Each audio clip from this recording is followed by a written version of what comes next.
आज हम लोग इस वीडियो में देखेंगे पृथ्वी और हमारा जीवन। ये कक्षा 8 की भूगोल की पुस्तक है। तो इसमें इसके पहले हम लोगों ने पाठ 1 का अभ्यास प्रश्न देखा था। आज हम लोग पढ़ेंगे पाठ 2 भारत कृषि एवं सिंचाई। तो सबसे पहले हम इस वीडियो में पाठ को पढ़ेंगे, इसके बाद हम इसके अभ्यास प्रश्न इसी वीडियो में देखेंगे।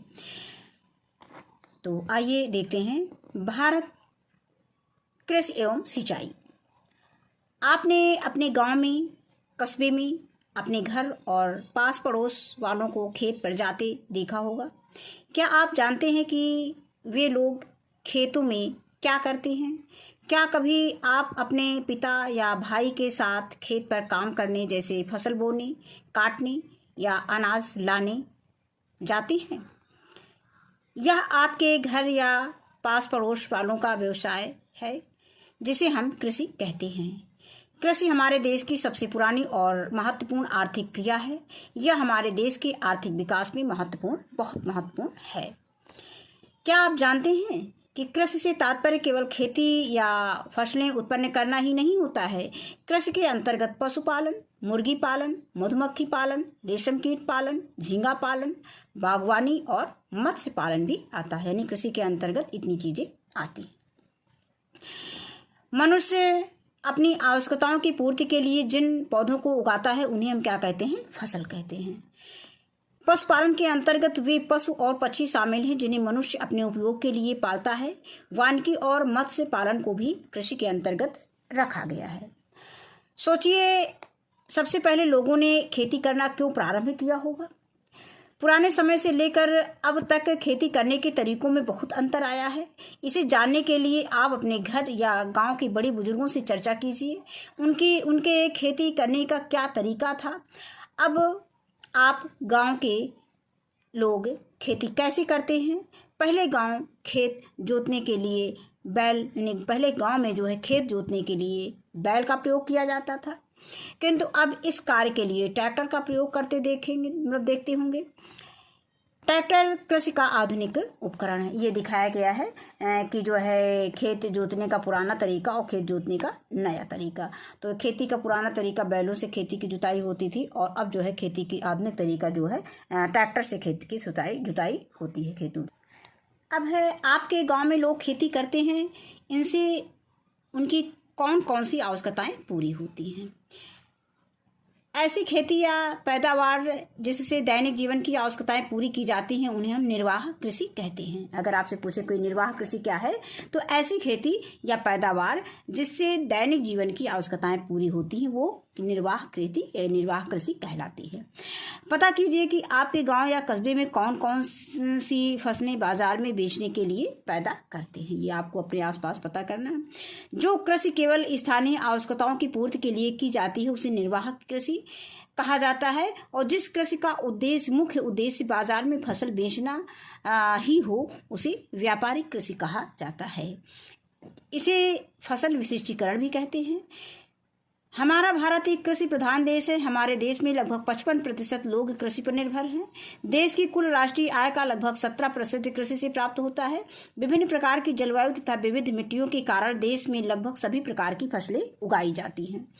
देश में पैदा होने वाली फसलों को 3 वर्गों में बांटा गया है, 3 वर्गों में रखा जाता है। एक तो खाद्यान्न फसलें कौन कौन सी है? गेहूं, चावल, जौ, चना, मटर, दालें, ज्वार, बाजरा आदि। इसके बाद है नगदी फसलें, गन्ना, कपास, जूट, तिलहन, तंबाकू आदि। इसके बाद है पेय एवं बागाती फसलें, चाय, कहवा, रबड़, गर्म मसाले आदि। अब आता है कि आप अपने गांव के आसपास के लोगों को अलग अलग समय में अलग अलग फसलें बोते और काटते देखते हैं।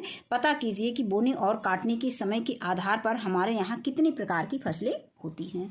तो कृषि फसलों के प्रकार कौन से होते हैं? रबी की फसलें कब बोई जाती हैं? ये जो है समय इनका होता है जाड़े के प्रारंभ में बोना और ग्रीष्म ऋतु के प्रारंभ में काटना। यानी जब जाड़ा शुरुआत होता है तो उसे बोया जाता है, और जब गर्मी शुरू होती है तो काटा जाता है।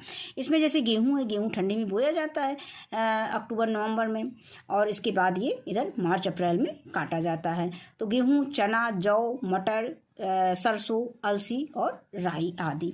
खरीफ की फसलें को, ये सारी प्रश्न बहुत पूछे जाते हैं, प्रतियोगी परीक्षाओं में भी पूछे जाते हैं। खरीफ की फसलें कौन कौन सी होती हैं? इनका जो है बोने का समय क्या होता है? वर्षा ऋतु के प्रारंभ में बोया जाता है व शीत ऋतु के प्रारंभ में काटा जाता है। उपजें कौन कौन सी हैं? धान, मक्का, ज्वार, मूंग, जूट और मूंगफली आदि। इसके बाद जायद की फसलें आती हैं। तो जायद की फसलें, इनका बोने का समय क्या होता है? मार्च अप्रैल में बोया जाता है, उपज तैयार हो जाने पर प्राप्त करना। यानी मार्च अप्रैल में बोना, उपज तैयार हो जाने पर प्राप्त करना। उपजें कौन कौन सी हैं? तरबूज है, खरबूज है और ककड़ी सब्जियां आदि। आइए अपने देश की मुख्य उपजों जैसे चावल, गेहूं, दाल, गन्ना, चाय, कॉफी, कपास, जूट आदि के विषय में जानें। तो चावल है, प्रमुख उत्पादक क्षेत्र कौन कौन से हैं? पश्चिमी बंगाल है, उत्तर प्रदेश है, आंध्र प्रदेश, असम, बिहार, झारखंड, ओडिशा, तमिलनाडु, हिमाचल प्रदेश, मेघालय, केरल, त्रिपुरा, मणिपुर, महाराष्ट्र, कर्नाटक, मध्य प्रदेश, छत्तीसगढ़ और पंजाब। आवश्यक दशाएं कौन सी हैं? कि अधिक गर्मी, अधिक पानी और उपजाऊ चिकनी मिट्टी इसके लिए चाहिए। इसके बाद आता है कि भारत का विश्व में लगभग 22% चावल का उत्पादन करता है। यानी भारत जो है विश्व का लगभग 22% चावल का उत्पादन करता है। चीन के बाद भारत का विश्व में चावल उत्पादन में दूसरा स्थान है। इसके बाद दिया गया है कि मानचित्र में दिखाया गया है चावल उत्पादक राज्यों को। इसमें राज्यों की सूची बनानी है, तो ये दिया गया है, ये प्रमुख क्षेत्र हैं। मैप जो है स्पष्ट नहीं है। अब आगे हम देखते हैं कि क्या आप जानते हैं कि चावल जो है भारत में 7,500 वर्षों से भी अधिक समय पहले से उगाया जा रहा है। अब इसके बाद है गेहूं। प्रमुख उत्पादक क्षेत्र कौन कौन से हैं? उत्तर प्रदेश, पंजाब, मध्य प्रदेश, हरियाणा, राजस्थान, महाराष्ट्र। और इसकी आवश्यक दशाएं क्या होनी चाहिए? दोमट मिट्टी होनी चाहिए, सामान्य वर्षा, इसीलिए सिंचाई की आवश्यकता होती है, पकते समय गर्मी चाहिए इसको। अब इसके बाद है कि विश्व के गेहूं उत्पादक देशों में भारत का चीन के बाद दूसरा स्थान है। भारत में उत्तर प्रदेश राज्य का गेहूं उत्पादन में प्रथम स्थान है। अब इसके बाद आगे है अब दालें। प्रमुख उत्पादक क्षेत्र कौन सी दालें हैं? मध्य प्रदेश, राजस्थान, महाराष्ट्र, कर्नाटक, उत्तर प्रदेश और आंध्र प्रदेश। आवश्यक दशाएं कौन सी? प्रत्येक प्रकार की मिट्टी में अच्छी होती है, यानी प्रत्येक प्रकार की मिट्टी में अच्छी होती है दालें। और सामान्य वर्षा और कम मेहनत की आवश्यकता होती है। अन्य फसलों के लिए मिट्टी को अधिक उपजाऊ बनाती है। कहने का मतलब दाल बोने के बाद मिट्टी अधिक उपजाऊ हो जाती है। अब इसके बाद आता है क्रियाकलाप। भारत के रिक्त मानचित्र पर दाल उत्पादक राज्यों को छायांकित कीजिए। अब इसके बाद आगे दिया गया है कि गन्ना प्रमुख उत्पादक क्षेत्र कौन कौन से? उत्तर प्रदेश, महाराष्ट्र, कर्नाटक, तमिलनाडु, पंजाब, हरियाणा, बिहार, झारखंड, गुजरात। और आवश्यक दशाएं उसकी होनी चाहिए उपजाऊ मिट्टी और गर्म नम जलवायु। सोचिए और बताइए, आप जिस गुड़ का प्रयोग करते हैं वह किससे बनता है? गन्ने से बनाए जाने वाले एक खाद्य पदार्थ का नाम बताइए। तो ये आप जानते होंगे गुड़ किससे बनता है। गुड़ गन्ने से बनता है, ईख से बनता है। और गन्ने से बनाए जाने वाले एक खाद्य पदार्थ का नाम आपको बताना है। फिर इसके बाद आता है कि चाय। प्रमुख उत्पादक क्षेत्र कौन कौन से हैं? यानी चाय कहाँ कहाँ उत्पन्न होता है? तो असम में होता है, पश्चिमी बंगाल है, मेघालय है, अरुणाचल प्रदेश है, उत्तराखंड है, हिमाचल प्रदेश है, तमिलनाडु है, केरल के पहाड़ी ढालों पर चाय का उत्पादन होता है। ये सारे उत्पादन क्षेत्र चाय के बताए गए हैं। आवश्यक दशाएं के लिए क्या होनी चाहिए? अधिक वर्षा और गर्मी होनी चाहिए। पहाड़ी ढाल जिस पर पानी ना रुके, अन्यथा जड़ें इसकी गल जाती हैं, यानी ढालदार स्थान होना चाहिए। अब चाय की संक्षिप्त कहानी दी गई है।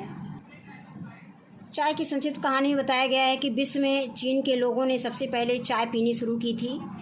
शुरू में यह आदत केवल कुछ लोगों तक ही सीमित थी। प्रारंभ में इसे औषधीय पेय भी समझा जाता था। उपनिवेशवादी अंग्रेजों ने वर्ष 1829 यानी 1829 ईस्वी में उत्तर पूर्व भारत के वनों में असम चाय की खोज कर ली थी। चाय की बड़े पैमाने पर खेती को चाय बागान या चाय बागाती कृषि कहते हैं। अब इसके बाद कहवा या काफ़ी भी चाय की तरह एक पेय पदार्थ है। कहवा, जिसको हिंदी में कहवा कहते हैं, अंग्रेजी में काफ़ी कहते हैं, ये भी एक पेय पदार्थ है। इसके मुख्य उत्पादक क्षेत्रों को भारत के मानचित्र में देखिए। चाय कहवा उत्पादक राज्यों की सूची बनानी है। फिर बताना है कि मैदानी भागों में चाय की खेती क्यों नहीं की जाती है। तो मैदानी भागों में चाय की खेती क्यों नहीं की जाती है, अभी हम लोगों ने बात किया था कि चाय की खेती के लिए हमें क्या आवश्यक दशाएं होनी चाहिए। तो उसके लिए हमने पढ़ा था कि एक तो अधिक वर्षा वाली और गर्मी वाला क्षेत्र होना चाहिए, फिर पहाड़ी ढाल होना चाहिए जिस पर पानी ना रुके। अगर पानी रुकेगा तो उसकी जड़ें चाय के जो पौधे होते हैं उनकी जड़ें गल जाएंगी, जो कि मैदानी भागों में ऐसा संभव नहीं है। अब इसमें दिया गया है कपास, ये मैप में जो दिखाया गया है। अब इसमें दिया गया है कपास जो मुख्य प्रमुख उत्पादक क्षेत्र हैं। इसमें महाराष्ट्र है, गुजरात है, मध्य प्रदेश है, पंजाब, तमिलनाडु, उत्तर प्रदेश, पश्चिम बंगाल, आंध्र प्रदेश, कर्नाटक और हरियाणा है। और इसमें जूट जो है, जूट कहाँ कहाँ किस किस क्षेत्र में पाया जाता है, तो असोम है, पश्चिमी बंगाल, मेघालय, बिहार, उत्तर प्रदेश, उड़ीसा। इसके बाद आवश्यक दशाएं, मतलब यहाँ की जलवायु कैसी होनी चाहिए, उनके लिए क्या कंडीशन होनी चाहिए उत्पादन के लिए। तो यहाँ पे दिया गया है कि काली मिट्टी, यानी कपास और जूट के लिए काली मिट्टी होना आवश्यक है, गर्म व नम जलवायु का होना आवश्यक है, 100 सेंटीमीटर वर्षा या सिंचाई का उचित प्रबंध होना चाहिए, उपजाऊ मिट्टी होनी चाहिए, अधिक वर्षा और गर्म व नम जलवायु की आवश्यकता होती है ऐसी फसलों को उगाने के लिए। अब इसके बाद आगे देखते हैं। तो इन प्रश्नों के विषय में चर्चा हम बाद में करेंगे वीडियो के अंत में, यानी जूट से क्या क्या बनाया जाता है, कपास हमारे किस किस काम आती, पहले ये जान लेते हैं। इन्हें भी जाने कुछ बिंदु दिए गए हैं। इसी राष्ट्रीय आय क्या होता है, तो राष्ट्रीय आय किसी राष्ट्र में एक वर्ष के दौरान उत्पादित वस्तुओं व सेवाओं का शकल यानी कुल मूल्य होता है। यह किसी भी देश के विकास के स्तर को बताती है। इसके बाद नगदी फसलें क्या होती हैं, दूसरों के उपयोग अर्थात विक्रय बेचने के लिए उत्पादित फसल जिसमें नगद आय की प्राप्ति होती है, इसका उपभोग कृषक स्वयं नहीं करता है। फिर आगे दिया गया है, आइए जाने। कभी बाढ़ आने पर तो कभी सूखा पड़ने पर खेती नष्ट हो जाने का भय रहता है। अच्छे बीज और खाद समय से न मिलने की समस्या का भी सामना करना पड़ता है। छोटे छोटे बिखरे हुए खेतों के कारण किसानों को कृषि कार्य करने में कठिनाई होती है। कभी कभी पशुओं में बीमारी फैलने से कृषि कार्य बाधित हो जाता है। नहरों में समय से और पर्याप्त पानी न होने पर फसल उत्पादन पर प्रतिकूल प्रभाव पड़ता है। यही सब हमारी कृषि की समस्याएं हैं। क्या इनके अतिरिक्त भी कोई कृषि संबंधी समस्या है जिनका आपके क्षेत्र में लोगों को सामना करना पड़ता है, पता करके आपको बताना है। इसके बाद इसमें राष्ट्रीय, ये आगे इसको पढ़ने के पहले हम इसमें देख लेते हैं राष्ट्रीय कृषि नीति क्या है। ये परीक्षाओं में पूछा जाता है, राष्ट्रीय कृषि नीति क्या है। तो भारत सरकार द्वारा घोषित राष्ट्रीय कृषि नीति का उद्देश्य कृषि क्षेत्र में उच्च वृद्धि दर प्राप्त करना है, ऐसे विकास को प्रोन्नत करना जिसमें हमारे संसाधनों का कुशलतापूर्वक उपयोग हो, हमारी भूमि, जल और जैव विविधता को सुरक्षित रखा जा सके, किसानों को मूल्य संरक्षण प्रदान करना, कृषि क्षेत्र में फसलों के बीमाकरण, जैव प्रौद्योगिकी पर बल देना और कृषि कार्यों के लिए किसानों को ऋण सुनिश्चित करना इस नीति के प्रमुख लक्ष्य हैं। कृषकों को अपने व्यवसाय से संबंधित कठिनाइयों से निपटने के लिए सरकार ने निम्नलिखित व्यवस्थाएं की हैं। कौन कौन सी व्यवस्थाएं की हैं सरकार ने? पैदावार की उचित दर प्रदान करने के लिए अनाजों, फसलों की खरीद की न्यूनतम दर निश्चित की जाती है सरकार द्वारा। इसके बाद खरीद बेच हेतु मंडियों और विपणन केंद्रों की स्थापना की गई है। आने जाने व फसलों की ढुलाई के लिए छोटे बड़े मार्गों को बनाया है। खाद्य संरक्षण के लिए गोदाम, शीतघरों की स्थापना की है। किसान क्रेडिट कार्ड बनाकर किसानों को ऋण उपलब्ध कराना, विभिन्न प्रकार के फसल बीमा योजनाओं का संचालन किया जाना, ये सब सरकार की ओर से किए गए हैं किसानों के लिए। अब आगे आता है चकबंदी। आपने अपने घर या आस पड़ोस में चकबंदी की बात सुनी होगी। क्या आप जानते हैं कि चकबंदी क्या है? आइए जानते हैं। नीचे दिए गए चित्र में देखिए कई रंग के खाने बने हैं, ये दिया गया है। मान लीजिए कि एक रंग के चौकोर खाने, एक व्यक्ति के इधर उधर बिखरे खेत हैं। साथ के सादे खाने में अलग अलग व्यक्तियों के बिखरे खेतों का मिलकर एक जगह कीजिए। अब यहाँ पे जैसे पीले पीले खाने हैं, पीले खाने मान लो एक किसान के हैं तो इनको एक जगह इकट्ठा करना है, नीले खाने दूसरे किसान के उसको एक जगह इकट्ठा करना, हरे खाने अलग अलग हैं तो इनको एक जगह इकट्ठा करना। इस तरह से सभी रंग के पार्टों को, भागों को एक अलग अलग मतलब एक ही स्थान पे उनको अलग करना है। तो आपने देखा है कि बिखरे खेत एक जगह करने पर एक व्यक्ति के खेत एक साथ होने से बड़े बड़े खेत हो गए, इसे ही चक काटना कहा जाता है। चकबंदी द्वारा इधर उधर बिखरी खेत की ज़मीन के बराबर खेत किसानों को एक स्थान पर दिया जाता है। अपने पास पड़ोस वालों से पूछिए कि उन्हें चकबंदी से क्या क्या लाभ हुआ है। सबसे पहले दिया गया है कि चकबंदी क्या है।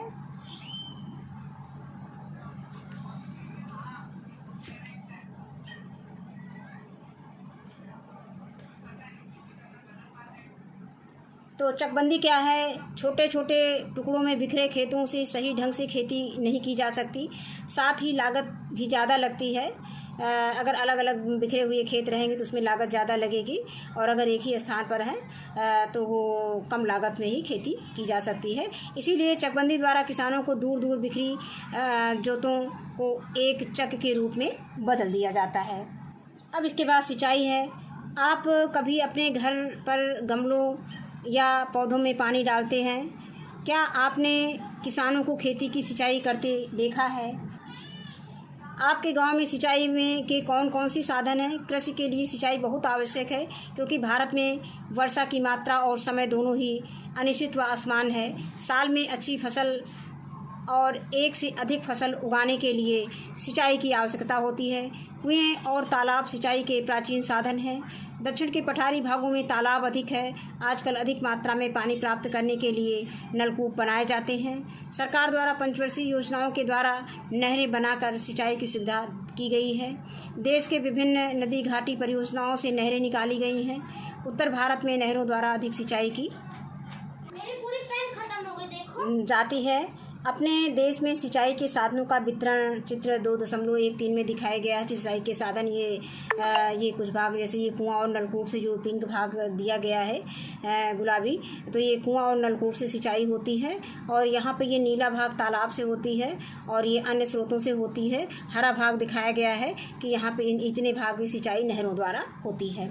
अब क्रियाकलाप दिया गया है कि आपके गाँव के आसपास के खेतों में किस नहर से सिंचाई के लिए पानी आ रहा है, उसका नाम पता कीजिए। बताइए दक्षिण भारत में तालाब क्यों अधिक हैं?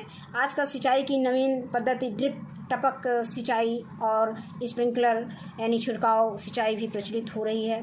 सामान्यतः बागानी फसलों जैसे फल, फूल, शाक भाजी आदि की सिंचाई टपक पद्धति द्वारा की जा रही है, जबकि खाद्यान्न जैसे गेहूँ, मटर इत्यादि फसलों की सिंचाई स्प्रिंकलर पद्धति द्वारा की जाती है। ये दोनों पद्धतियां भारत में मध्य पश्चिम के सूखा प्रभावित क्षेत्रों में अधिक प्रयोग की जाती है।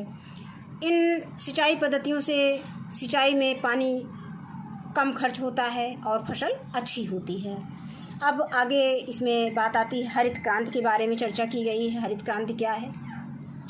तो हरित क्रांति यहाँ बताया गया है कि हरित क्रांति शब्द का सर्वप्रथम प्रयोग जो है डॉक्टर विलियम गैड ने किया था। अब वर्ष 1966-67 में हरित क्रांति के माध्यम से कृषि उत्पादन के क्षेत्र में क्रांतिकारी परिवर्तन आया।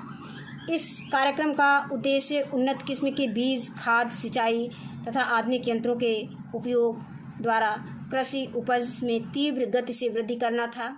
इसे ही हरित क्रांति कहते हैं। भारत में डॉक्टर MS स्वामीनाथन को हरित क्रांति का जनक कहा जाता है। यही प्रश्न पूछा जाता है परीक्षाओं में।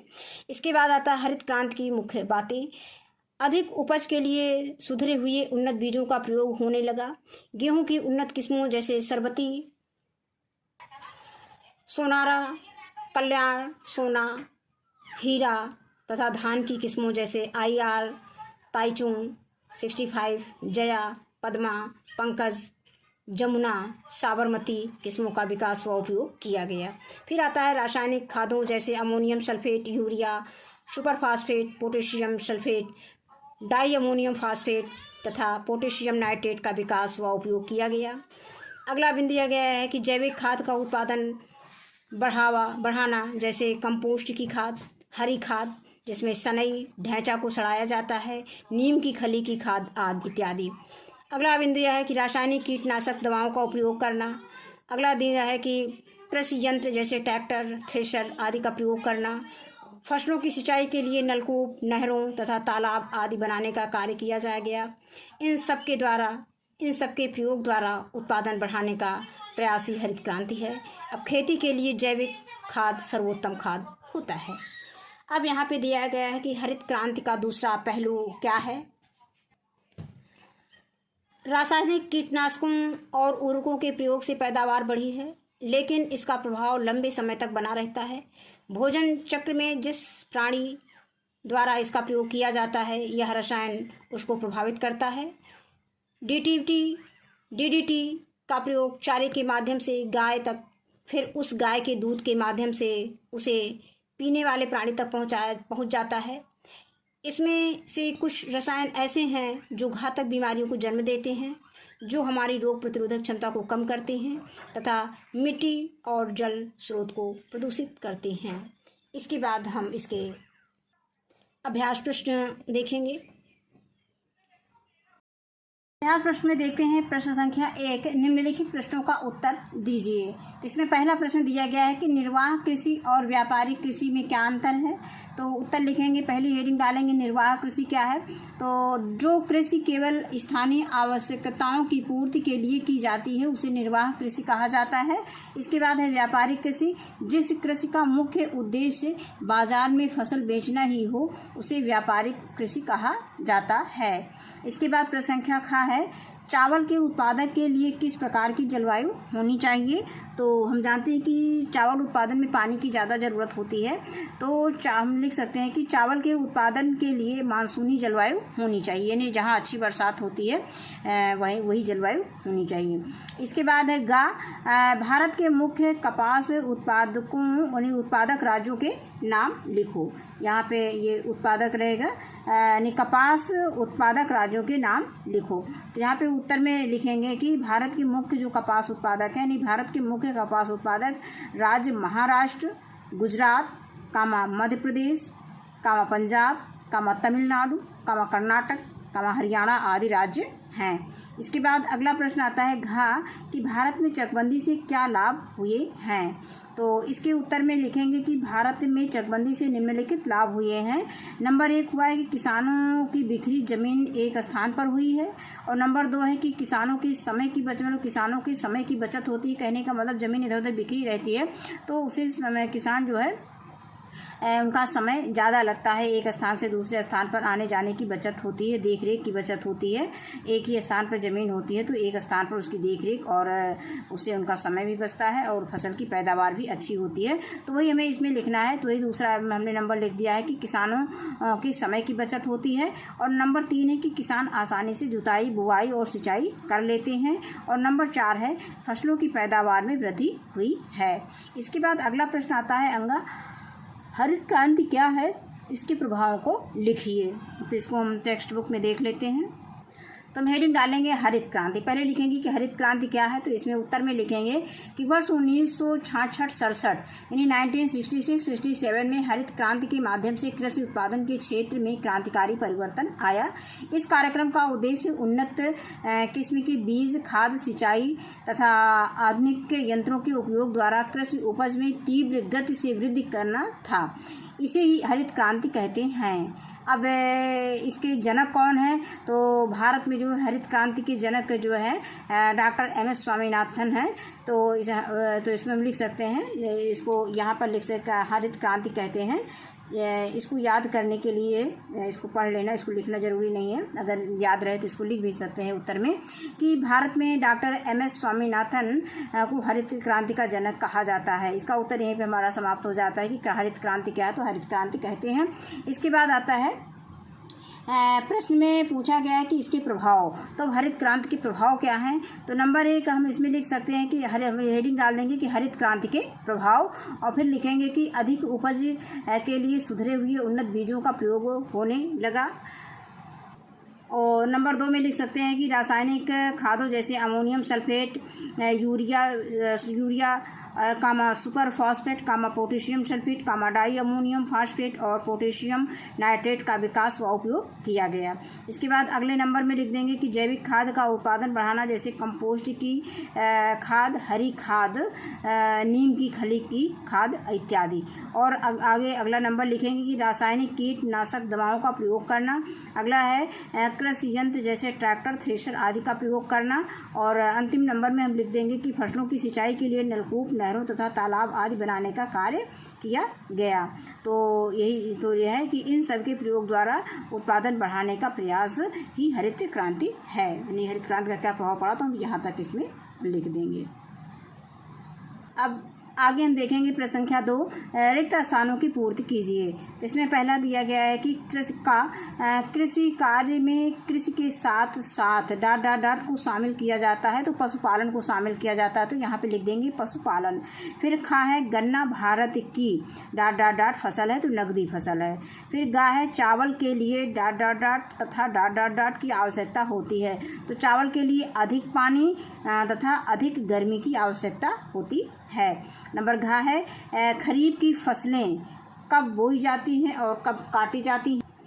तो उत्तर में लिख देंगे कि खरीफ की फसलें जो है वर्षा ऋतु के प्रारंभ यानी वर्षा ऋतु की शुरुआत कह सकते हैं, तो वर्षा ऋतु के प्रारंभ में बोई और शीत ऋतु की शुरुआत में यानी शीत ऋतु के प्रारंभ में काटी जाती हैं। आगे है कि भारत में सिंचाई का सबसे प्रचलित साधन क्या है, तो भारत में सिंचाई का सबसे प्रचलित साधन नहर है, यहाँ पे लिख देंगे नहर। अब है निम्नलिखित के जोड़े बनाइए, फसल, समय और फसल। तो रबी की फसल क्या है, गेहूं जो है रबी की फसल है, तो रबी गेहूं से मिलान कर देंगे। इसके बाद आता है खरीफ की फसल, तो खरीफ की फसल चावल है, इसको चावल से मिला देंगे। और जायद की फसल है खरबूजा यानी खरबूज। अब ये हो गया, ये खरबूज को हम जो है जायद की फसल से मिला देंगे। अब प्रश्न संख्या 4 आता है कि सही पर सही का निशान और गलत पर गलत यानी क्रॉस का निशान लगाना है। तो यहाँ पे है कि नंबर का दिया गया है कि सोनारा व सरबती धान की उन्नत किस्में हैं, ये गलत है। ये गेहूं की उन्नत किस्में हैं, ये चावल की किस्में, धान की किस्में नहीं है, तो इसमें हम क्रॉस कर देंगे। फिर खा आता है कि खाद्य संरक्षण के लिए शीत घरों का निर्माण किया गया है, ये सही है, इसमें सही का निशान लगा देंगे। आगे आता है कि चकबंदी में किसानों के खेत अलग अलग बिखेर दिए जाते हैं, ये गलत है, बिखेरे नहीं जाते बल्कि इकट्ठा किए जाते हैं। फिर अगहा आता है कि उत्तर भारत में नहरें सिंचाई का प्रमुख साधन हैं, ये भी सही है, अभी हमने पढ़ा था। तो यहीं पर हमारा ये पाठ समाप्त होता है। इस वीडियो में बस इतना ही। वीडियो देखने के लिए बहुत बहुत धन्यवाद।